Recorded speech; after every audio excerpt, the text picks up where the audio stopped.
The promotion party may have been delayed, but Norwich City won 1-0 at Derby thanks to a fantastic Kieran Dowell free kick, and they will soon be celebrating being a Premier League side again.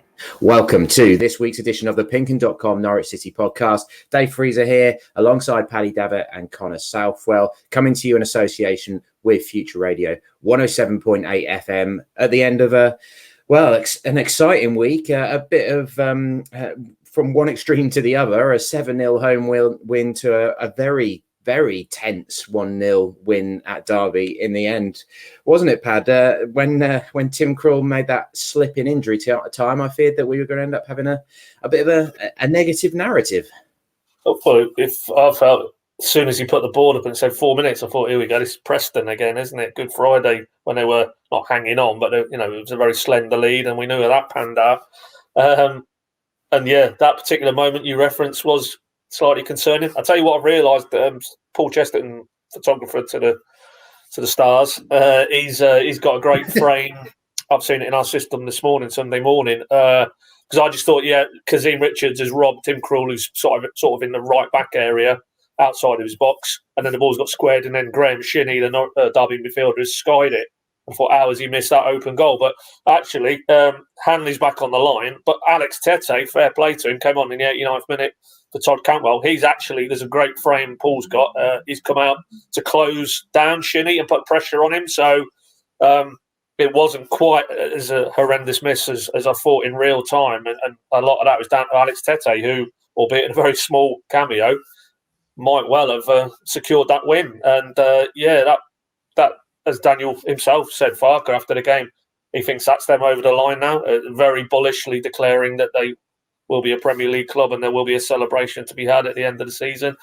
Caveat, obviously, they can't quite down tools because it's not quite done. But basically, given how Daniel's been very keen to just sort of live in the moment for the last, I don't know, it feels like 6 weeks or so, and not get too carried away, for him essentially to declare it's job done. And that tells you how big that moment there you were referring to, DF, could be, because obviously it's only 1 point.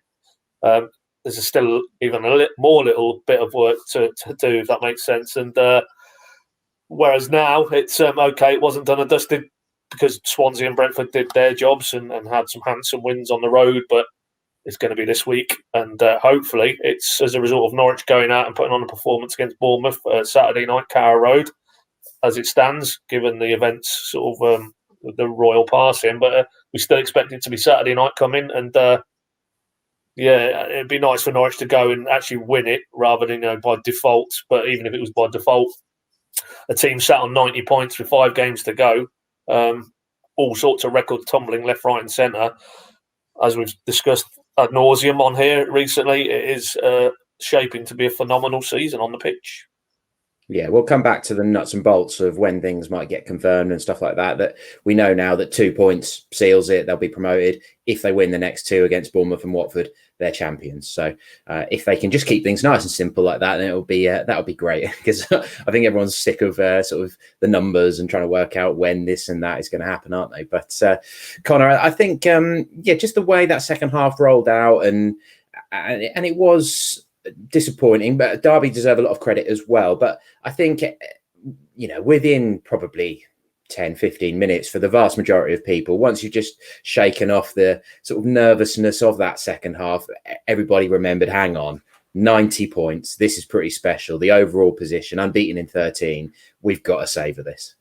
Yeah, absolutely. It doesn't come around very often, does it, that Norwich have such a convincing league and are so dominating in the division. It doesn't happen. You have to savour it. And it's been so impressive. And I think what was impressive about sort of yesterday, we can kind of speak about midweek and reference that. It was kind of a direct contrast to that, where it wasn't necessarily particularly pretty. Midweek was all about the attack and Buendia and Cantwell and Pukki and Dowell. And yesterday was about Kieran Dowell to an extent, but equally was about Grant Hanley, Ollie Skip, Tim Krul, Alex Tete, as Pad rightly referenced there. It was about the defensive side of things, and it probably was, if you want to use the Daniel Farkerism, a dirty 1-0, wasn't it? And I think it's just a reminder that they can feel just as sweet sometimes, particularly when you're living on a bit of a knife edge, but yeah, the crucial thing, as you said, is to get to that 90 points mark, because I think all of history in the Championship and everything tells you now that even though it's not mathematically there, Norwich are pretty much they are there in my mind, and now it's just about sort of having the remainder of the season to celebrate and marvel in what has been a tremendous Norwich City side, one that's going to be remembered for years to come, I think, for how successful and how dominant they've been in this division, which I think if you kind of rewind to last July, last August, is probably beyond most people's wildest expectations. And I think Daniel Farke deserves a lot of credit also for kind of performances like yesterday, where they're defensively so robust, and that was kind of a criticism that was levelled at them last season. They maybe didn't have that to their game. But that's how champions win football matches. They find a way, they defend resolutely, and yeah, that's probably what's going to win them the title in the end. The amount of goals they've conceded, perhaps, rather than the goals they've scored. But yeah, very, very good in terms of position. Incredible. It's every time you look at a league table, it's quite surreal actually to see how far ahead they are, and I'm sure supporters feel the same. So yeah, one to savour for sure. And the last 5 games are all about celebration for me. Yeah, 18 clean sheets now. They're in contention for the club record there, which is 20. They've only conceded 28, so they're in contention for a club record there. Was a club record 14th away win, which is nice. Although I suppose you've got the element of behind closed doors to that as well, haven't you? Maybe some people will put an asterisk alongside it as to that they didn't have to deal with fans and things like that, but the individual statistics of goals scored and conceded and stuff, they're all in contention for sort of record status as well. But I think 8 of those clean sheets have come in this unbeaten run of 13 as well. So the consistency is great, and I made that point in my video verdict that take the Huddersfield game on the opening day of the season, you scratch a 1-0 win then, and everyone's raving, aren't they? Because that was the first win in 6 months and first goal in however long. But earlier in the season, when you grind out 1-0 wins, everyone's buzzing about it, aren't they? So not the most sort of fun and enjoyable game, particularly coming off the back of an epic 7-0 club record win. But they all count, don't they? And so Swansea 18 points behind, which means they would have to win all of their 6 games. Norwich would have to lose 5, massive goal difference, as you say. That's not going to happen. Swansea are out of it. Brentford, 17 points behind. They've got 18 points to play for. So, Norwich get 1 draw, for instance, and it's the same situation then, isn't it? They need a massive goal difference. It is going to happen. There's absolutely no doubt about it. You don't get to 90 points and not get promoted from the Championship. So let's just focus on the beautiful goal which won this game, Paddy. They, third in 5 games from Kieran Dowell, who is making good progress now. It feels like he's finding his equilibrium a little bit between Buendia and Cantwell. They're learning how to play with each other a little bit better, but the technique was just gorgeous, wasn't it?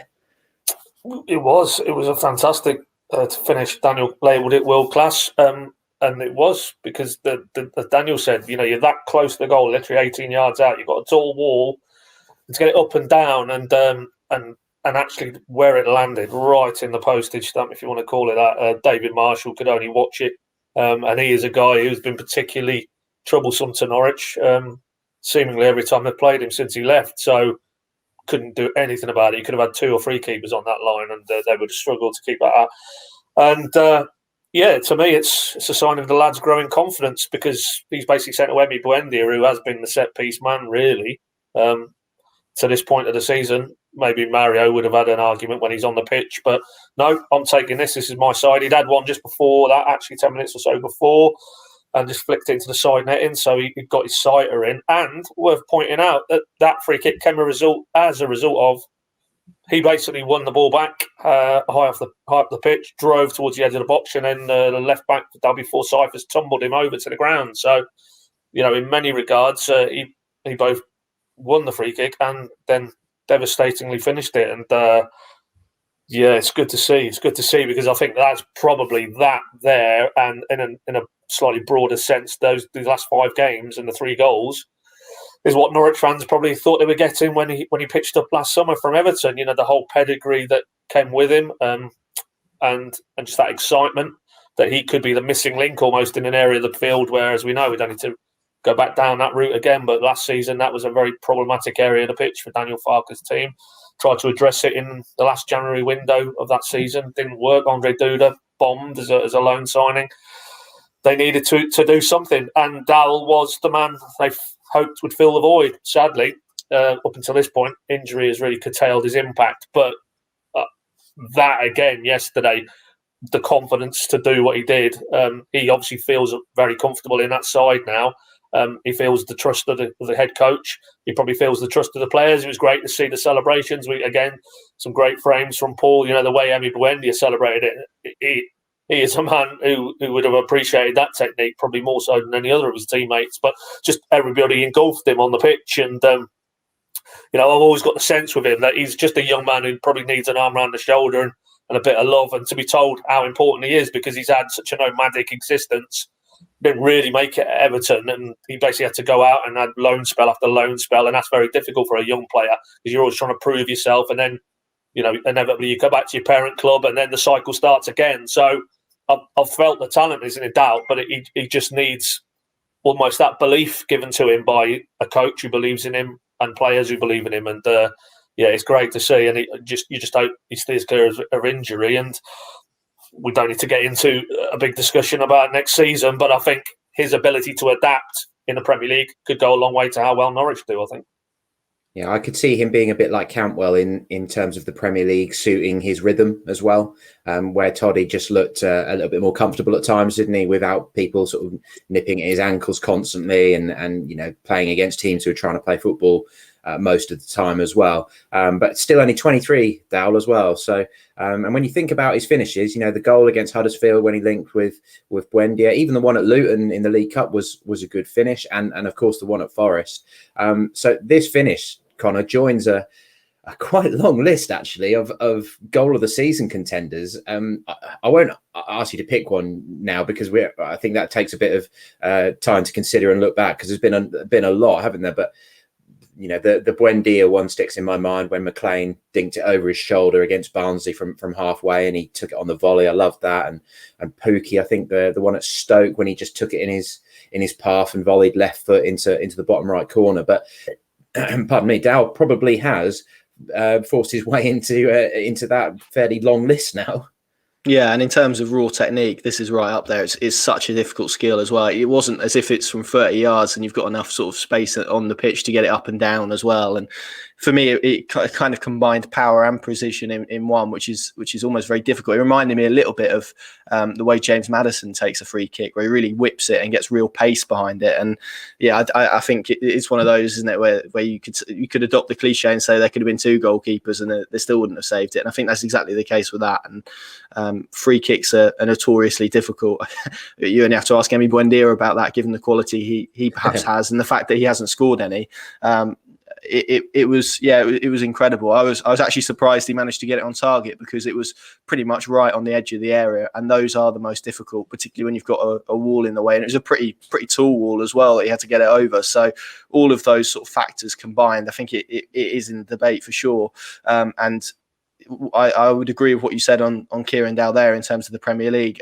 He's kind of unlike, I guess, Cantwell and Buendia, he's got the ability to sort of glide with the ball. He can open up a game, and Norwich maybe don't necessarily have that. And in the Premier League, probably going to be playing on the counter attack a lot more. You're going to be soaking up a lot of pressure. You need those players who can progress the ball up the pitch, and he probably has that, combined with maybe a threat that Norwich didn't have as much last time in the Premier League, which is a threat from range as well. He's not afraid to hit a shot, as we've kind of detailed there. All of his goals have been pretty good ones for different reasons, but that strike against Forest, which was outside the box, I think Luton was outside the box as well in the League Cup, the one you referenced.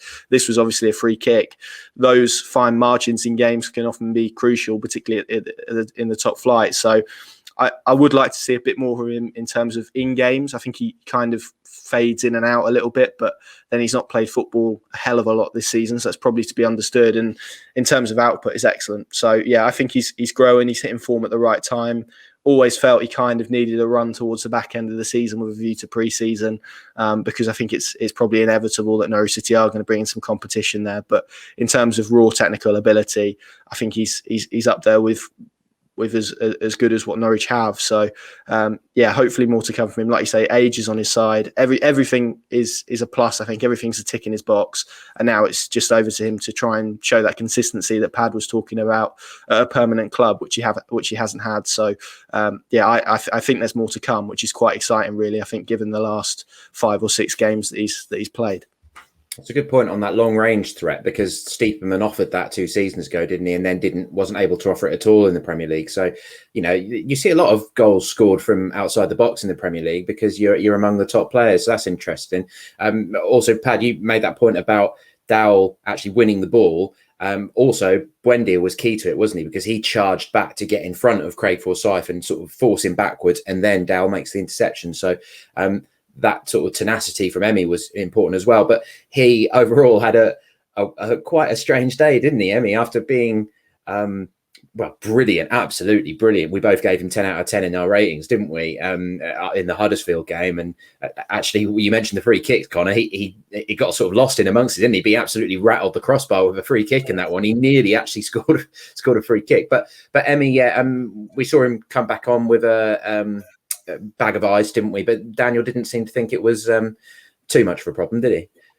Well, he's clearly managing this issue now.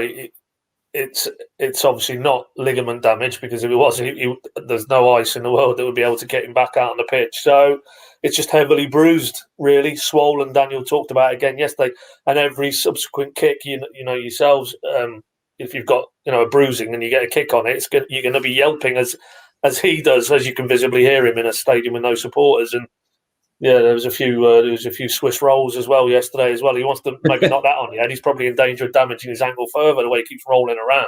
But he's clearly in a lot of pain, all flippancy aside, and it was too much yesterday. I was actually, I saw he gave it the sort of the hands rolling around signal as time to get off, and that contrasted with Good Friday, where Daniel couldn't get him off at half-time at Preston, where he'd had a bit of rough treatment on that right ankle, and he was desperate to stay on. So the fact that he wasn't able to continue tells you how much pain he must have been in on Saturday at Derby. And it's not a huge concern if it's that type of injury, because obviously, as Daniel did reference, they've got a full week now leading into Bournemouth. That's plenty of time, you would think, for him to be declared available and fit to play. But, he's obviously not mobile-wise, able to sort of operate at his optimum levels, and it's all the more remarkable that he could still, in the midst of this issue with his ankle, serve up what he did against Huddersfield the other night. But in terms of will he be available for Bournemouth, I think you'd struggle to keep him off the pitch, because he wants to be on it, he wants to be the main man, he wants to be at the hub of everything, and that is shaping up to be a rather special night in the season, possibly the climax to promotion. So at this stage, I have no doubt whatsoever he will be in the 11 come Saturday night at Carrow Road. But it's probably something, again, that it's only really when we get to the end of the season and he's got a summer to rest and recuperate that he's probably going to be able to probably let the swelling go down and then be a little bit like Ben Gibson, a little bit like Dowell, as Connor referenced. Pre-season then for these chaps is very important to build themselves back up again for the huge challenge that awaits. Yeah, it's a cotton wool job, isn't it? There's no need for him to be training front end of this week, basically. Get him back into training on Thursday or Friday. And, the game's not until 8 p.m. on Saturday night. So just let Buendia rest up, really. He's already in his flow, isn't he? We know how good he is. So, I don't think he needs sort of an intense training week. And I dare say, given they don't have a midweek game, that Daniel will probably do that with a few of the players, your Pookies and Hanleys and stuff. At this stage of the season, I can't imagine, given that they're already on 90 points and stuff, that you need to be flogging the players in training. It's more about relaxing and trying to maintain that confidence and things like that. But Connor, should we give a decent bit of credit to Wayne Rooney's side as well? And Derby, we knew that they tightened up quite a bit under Rooney. They'd only conceded an average of a goal a game since he went in there. Struggled for goals. We've had a lot of injuries and stuff, but I was impressed with just how hard they worked, really, and how uncomfortable they made it for Norwich. Yeah, exactly that. And they looked a team fighting for their lives, didn't they? And it's funny you mentioned the defensive side, because they have been better at that, I think. And the partnership of Mengi and Wisdom yesterday, I thought, kept Teemu Pukki largely quiet, which is no mean feat at this level. Certainly a lot of championship defences have struggled with it. But overall, I felt they were probably better going forward than they were defensively. Josviak, I felt, caused a threat all afternoon before he went off, and Kazim Richards is a bit awkward as well. So yeah, they had a threat, and I think watching them yesterday, you kind of watched them, and when I compare them to maybe Huddersfield or certainly others that we've seen this season, you do sort of, your mind boggles as to how they're down there a little bit, because they don't look like a team particularly that's in trouble. But yeah, they're certainly a team fighting for their lives, and I think that showed. They will probably be very disappointed they didn't come away with a point, to be honest, because I think they could make the argument that they legitimately deserve that, especially given, as we mentioned, the chance late on. Kazim Richards had a good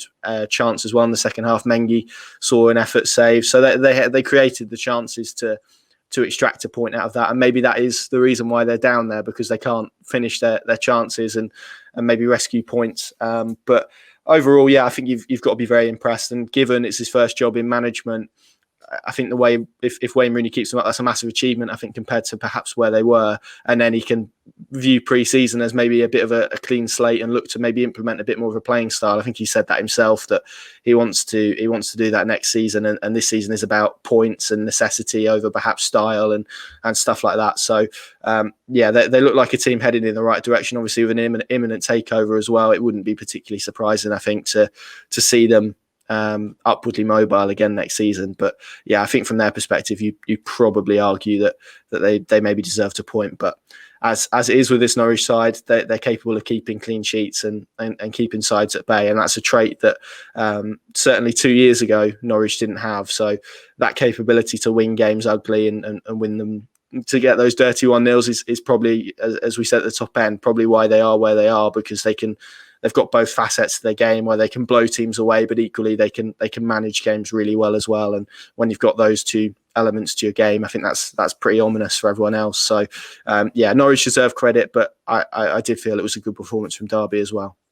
Yeah, and I mean, we had a good vantage point, didn't we, Pad, in terms of the benches and the technical areas. We weren't too far away at all, and the Derby coaches were a bit tedious, weren't they, in terms of their constant barking, really. It was Shay Given and Liam Rossini are in support of Rooney, wasn't it? So a sort of two-sided question for you. It should be remembered that in the first half, Derby had 3 players booked, could have had another 2 players booked, really got stuck into Norwich to disrupt them when they were playing much better in the first half than they did in the second.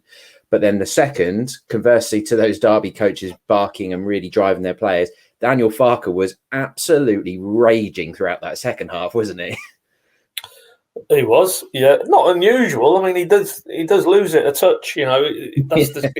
That is the standards he demands. I mean, obviously, you go back to, midweek and final whistle, he's got Andrew Omobamidele in the centre circle giving him a tactical lesson on positioning at throw-ins. I mean, and you think, well, you've probably been a bit churlish there, to be honest, after winning 7-0, but he's not doing it for effect. He's doing it to continually maintain a standard, because he knows, and he's touched on this recently, what they're doing now is immense and will rightly be placed in its historical context.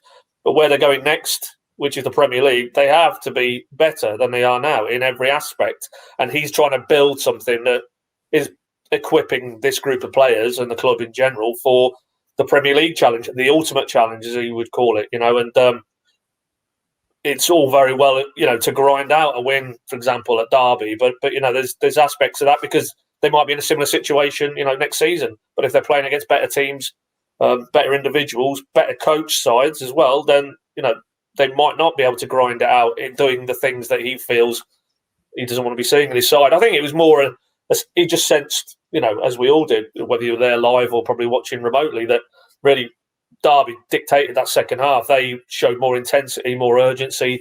I thought they got the upper hand in centre midfield. We've not said that too often with McLean and Skip, but Max Bird, Wayne Rooney referenced that he thought he was the best player on the park in the centre of the pitch. And yeah, I did think they drove through at will and put a lot of pressure on that back line. Hanley was immense in terms of his organisational ability, his screening of the near post particularly, because also they were getting the ball wide. Patrick Roberts, I thought, put Giannoulis into reverse gear and looked like he could go past him at will. And yet it was an uncomfortable watch, and clearly the head coach sensed that and wanted a little bit more. But he was also I thought, correct in his post-match assessment that, mentally the toll on those players. We've talked a lot recently about the physical aspect with the whole Preston farce and the proximity to the international window and players scattered left, right and centre. And that is true, the physical aspect, but it's the mental aspect. And it just looked, there was a bit of weariness mentally around that group in the second half. There's a lot of miles on the clock now, and it's hard to continue, not even to reach the Huddersfield levels of productivity, but just the levels they have shown. And, I don't think he was unduly irked by them, despite, his animated sort of flourishes in the technical area. But I think, he knows, as we all do, that they're capable of better performance level than they showed in the second half. But for me, there's plenty of mitigation there. And, as he said, that every game they go into now at the minute, they have to win. It's almost a draw is no good to them, which you'd probably say is not the case looking at the league table and the points differential. But there is that sense that, don't give the Watfords, Brentford, Swanseas any encouragement and just continue to be, as they have been, relentless and remorseless. But it's very hard to maintain that every game because obviously, you in the Championship, these teams will look at Norwich and fancy taking a scalp or two, and every game is a battle, really. And basically, Rooney felt the first 20, 25 minutes, to underline that point, they showed Norwich too much respect, and that's really where the game was won, essentially. Norwich scored their goal, they were dominant, and then they were able to play it out for the remaining hour or so, but play it out in a sense of it was more, trying to repel Derby rather than go on and convert another chance or two and make it a bit more easier. But yeah, ultimately that's Farke. As I say, he demands a lot of his players because he knows where they're going. They will need to be improved in all aspects because, otherwise you don't break this cycle. You don't go up and then come back down straight again if you don't grow as a group, and they will need to because as was proven last time in the Premier League, they were very, very far off the levels required. So, yes, the first thing was getting back, but also, and it's quite clear, him and Webber are trying to develop the culture to the extent where they don't come back again in 18 months' time and that they can actually capable of staying up. And to do that, you need to be better in every aspect. And that's what I think this is about. It's not about can they get 100 points in the Championship. It's can they get out of this league, which they're going to, and can they stay out of this league by being better in the Premier League. Yeah, I felt like that second half owed a lot to sort of mental weariness. Just a very busy 10 days. Those two Easter games, Preston away, Huddersfield home on Tuesday night, and then that away trip to Derby.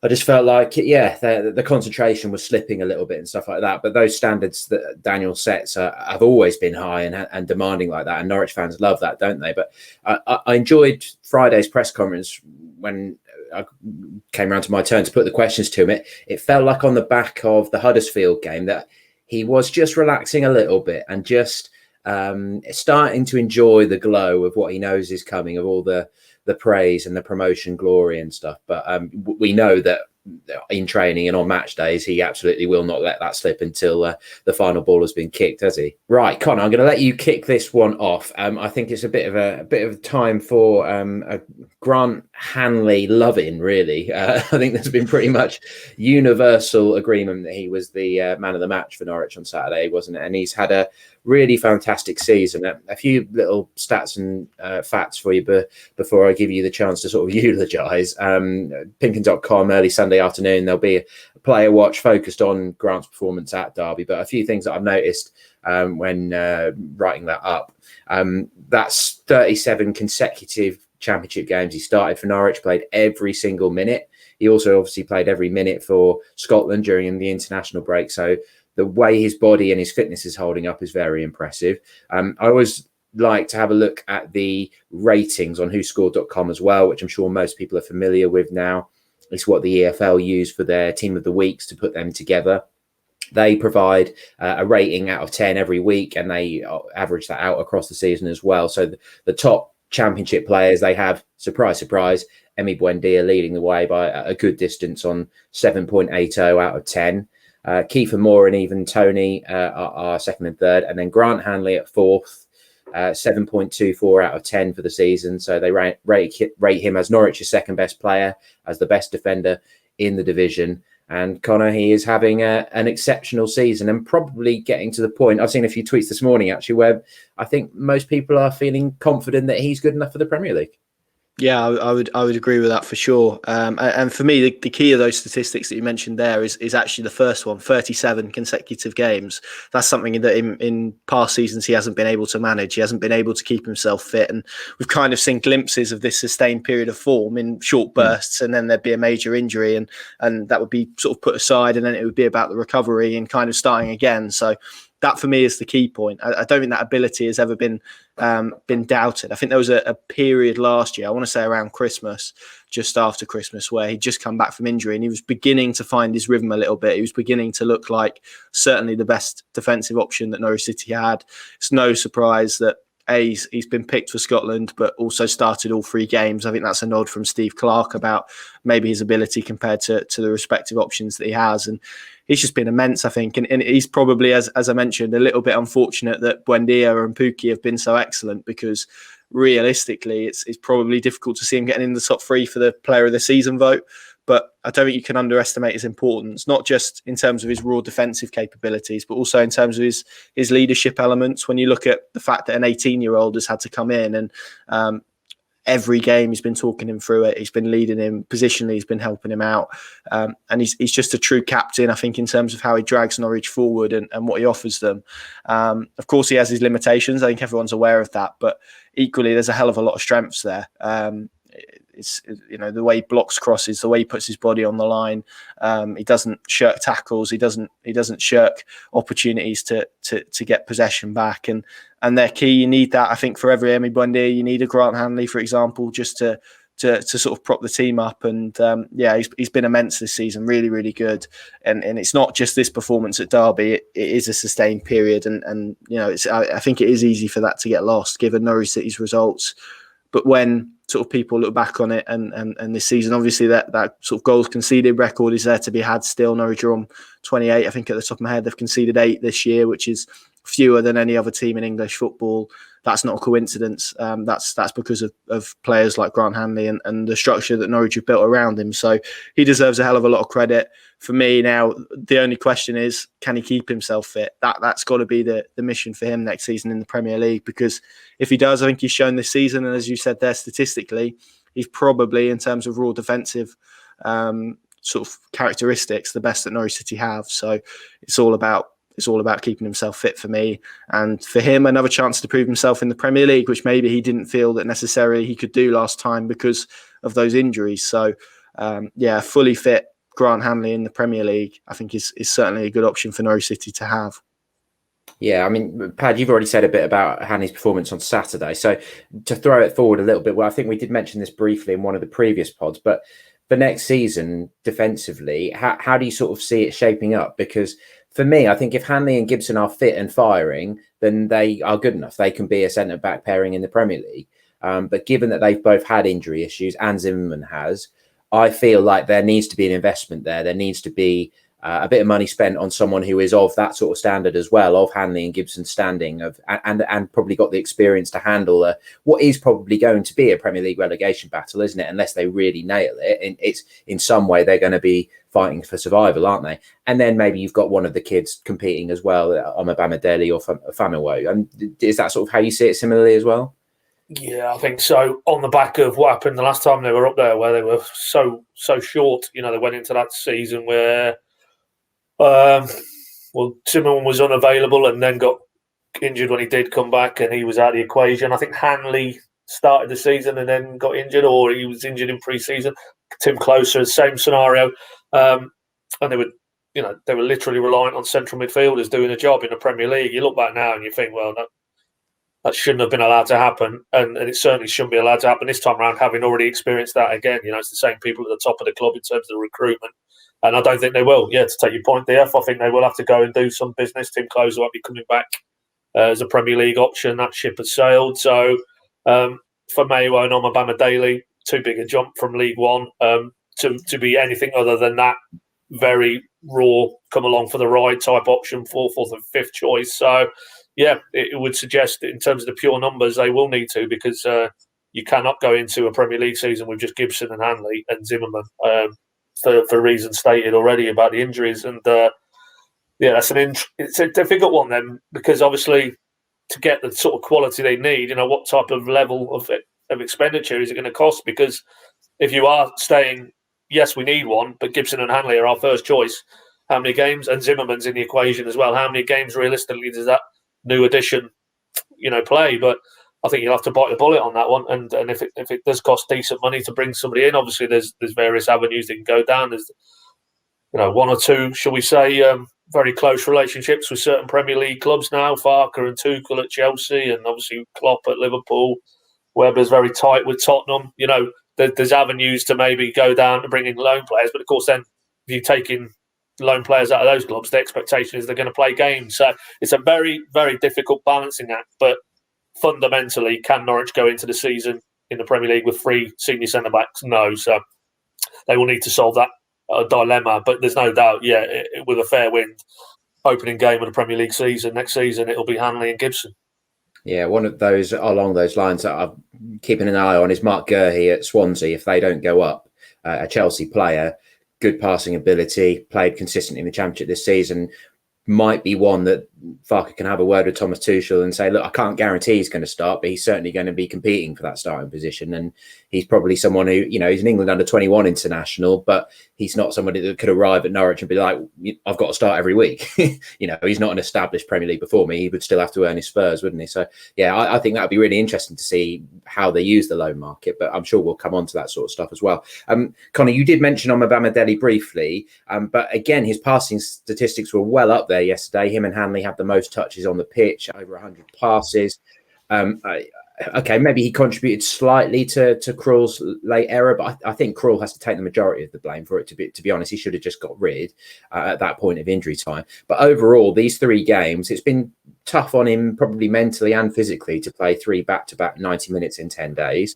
But this has been an exciting spell for him, and hopefully has teed up his career in a way.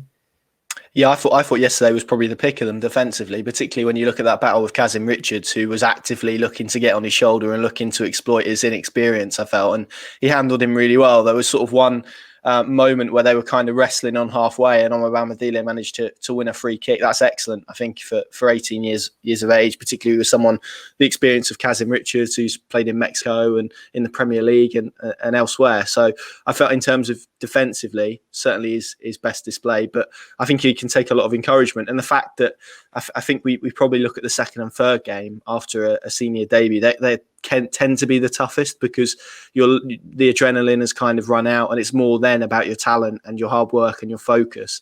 Okay, the 7-0 probably didn't have too much to do, but equally managed to keep a clean sheet, and again yesterday as well. So it's a tremendous 3 games. He's probably riding a little bit of a wave, and that's understandable, but it's a really great period for his development now to be involved in a team this dominant in the Championship, to play with players the quality of which he's playing. He's only going to improve, and also if there is a loan option, a loan avenue for him next season, then he's getting a lot of clips, a lot of data that's going to help clubs sort of persuade clubs rather to take a chance on him. So it's a really important period, I think, for his development. Maybe come a bit quicker than perhaps he and perhaps the club expected, but he's really stepped up, I think. And if he can continue that between now and the end of the season, then there's probably going to be a few Championship clubs, dare I say, even potentially having a look at him at the back end of the season. So some really good, a really good opportunity for him. And I think he's really grasping it as well. Like you said, in terms of distribution, I think he's proven that he has the capabilities to function in a Daniel Farke side. Certainly in the future, it's just going to be about gaining that experience now. And like you say, that moment in the last minute of the game where he opts to play it back to Tim Krul, probably in terms of how Daniel Farke wants to play, was the right decision. But I think at the time, probably just sort of shows his inexperience a little bit as well. And there was a moment in the second half where Max Aarons wanted him to communicate a bit more. So still a lot of stuff to work on, but equally a very, very positive start to his senior football career. And for now, it's going to be about maintaining that and aiming for consistency between now and the end of the season, with a view to possibly going out on loan and continuing his development next season for me. Yeah, Max left him in no doubt, did he? Just shouted, "Talk, Andrew!" Wanted that communication from him. To be fair to Max, he, about 30 seconds or so later, once that attack had died down, Matt's turned around and just sort of, gave him the hand, said, let's just calm down. Maybe he was acknowledging a bit that he, called him out a bit too strongly there, but that he needs that guidance around him. The one thing that he can say is when he gets the chance to go back to Ireland and see his family this summer when it's all over, he's earned himself a few Guinnesses as he's an 18-year-old as well now. So whatever happens from here, he's kicked off his career, isn't he? And back-to-back clean sheets. So fair play to the lad. Let's throw things forward then. Starting with the caveat that we don't know the exact timings of fixtures next Saturday just yet because of the passing of the Duke of Edinburgh in the last few days. His funeral has been scheduled for 3:00 next Saturday. So the EFL have already acknowledged that games will not clash with that because obviously that's a big national event. So we'll see how that works out, whether that means some games are at lunchtime, some games are in the evening. I think we can pretty safely say Norwich will remain the 8 p.m. kickoff at home to Bournemouth because that's been scheduled for Sky. So you can't see any need for that to change unless everything has to move to Sunday or something, but that seems unlikely. So the week ahead, Swansea are at Sheffield Wednesday on Tuesday night. That's their game in hand, 6 p.m. If they drop points in that means they are mathematically unable to catch Norwich. Although, as we've already said, there is not a chance that is happening anyway. So we can forget about Swansea if that were to happen, or they can keep themselves just about in the conversation. Then on Saturday, Watford, who are in second place, 8 points behind Norwich, 9 points ahead of Brentford. They are at Luton, who, of course, have pulled out a few shock results during the season. So hopefully Nathan Jones could do Norwich a favour with that one. Swansea are due to host bottom of the table Wickham, who look pretty unlikely to survive now. But as we know, they are a very awkward opponent. And then Brentford also at home against Millwall, who had been in the playoff shout, but after their 3-0 loss to Swansea, probably are out of the conversation now. So what do you make of Watford, Pad? They're in a very similar run of form to Norwich. They've won 11 of 13, but they have lost one in there. They're not unbeaten in the same way that Norwich are. But Ismail Assar scored a couple of goals when they beat Reading on Friday night and stuff like that. They are very much game title rivals for Norwich, and Norwich will have to very much keep their foot on the pedal if they're going to keep them at bay. Yeah, although I just think, that dropping 2 points at Borough there a couple of days ago, I think that's probably, for me, and the fact that Norwich have responded with win, Huddersfield win, Derby. I'm looking at the league table here. They're 8 points clear, 5 games left. Very hard to see Watford turning around that, given, as Daniel rightly says, his side isn't going to lose any of those, lose all of those last 5 games. So you're talking almost a swing of 2 or 3 results. Yes, they play each other. But for me, if Norwich were to avoid getting beat by Watford at Carrow Road, I think it's pretty much done deal. I don't see the title now being anything to worry about. Certainly promotion isn't anything to worry about. But it would just be nice maybe just for the belief for the players, not so much a belief, but the sort of the status of those players, given that Watford turned them over at Vicarage Road over Christmas, just to set that particular record straight and just reinforce, no, hang on, you're on a good run, but we're the best side in this division and we're going to prove it. So I'd hope there's an element of that when the two teams meet 10 days or so time at Carrow Road. But in terms of the wider picture and the title, I think it's done, mate. I think Norwich will go on now and win the proportion of these 5 remaining games, and they'll basically be too far over the hill for Watford. But, credit to that guy who's gone in there.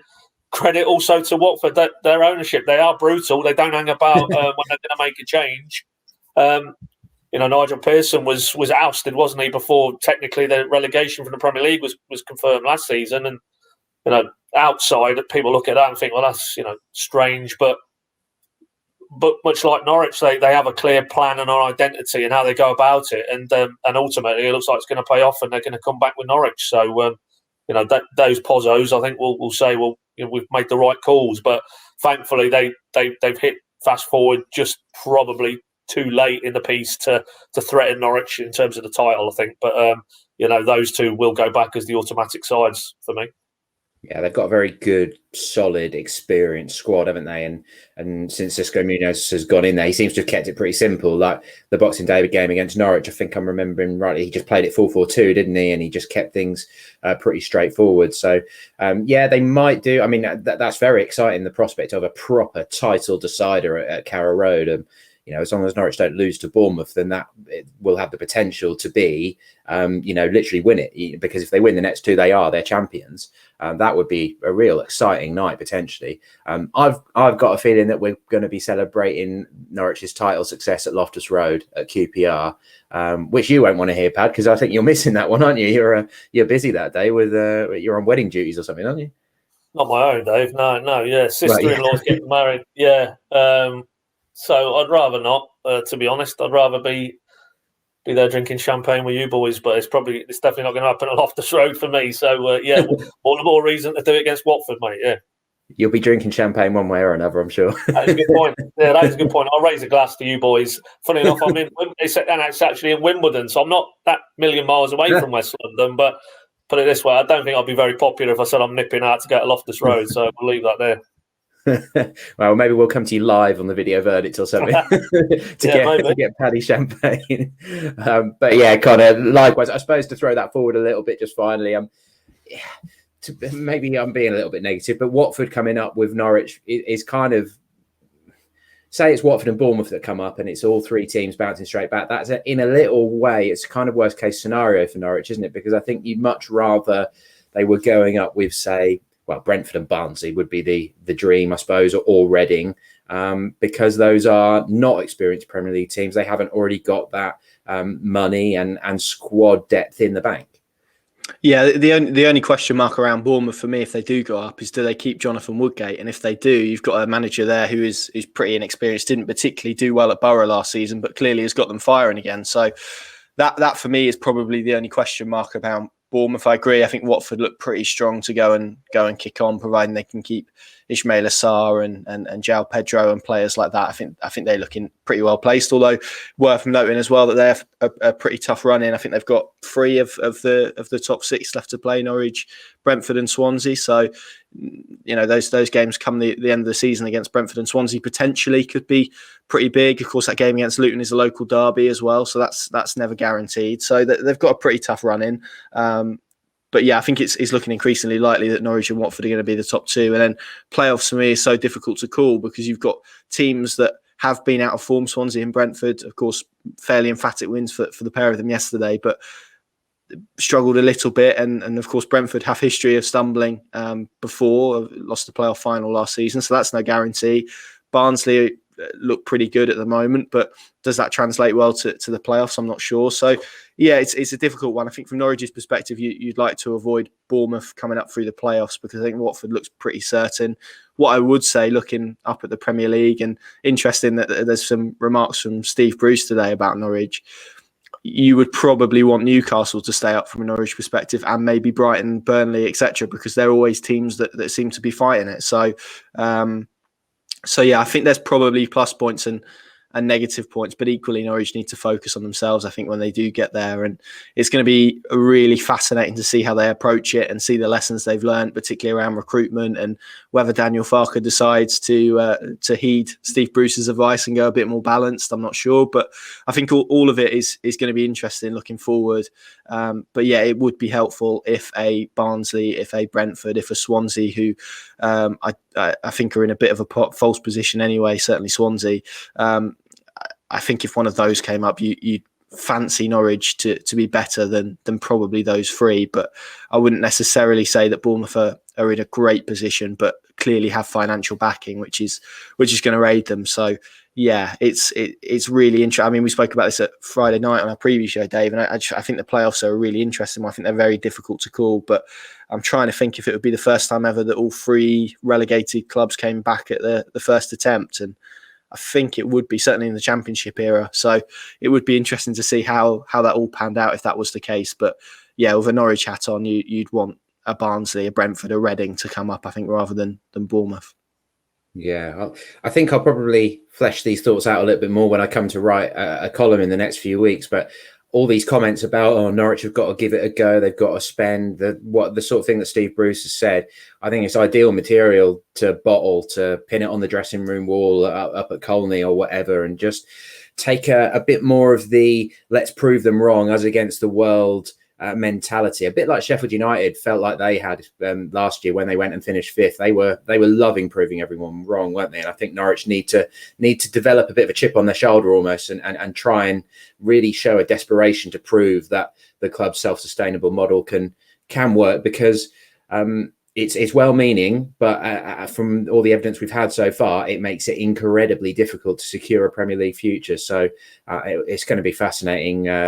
A fascinating few months and years ahead. But that'll do for this week's pod. Thank you very much, chaps. Thank you very much for listening.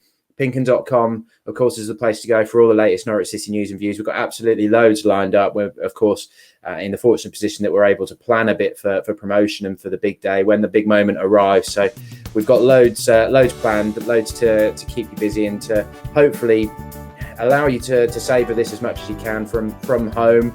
Of course, it's still looking very unlikely that fans will be able to enjoy any proper celebrations. So we've all got to make the best of it, haven't we? But for now, thank you very much for listening, and we'll catch up with you very soon.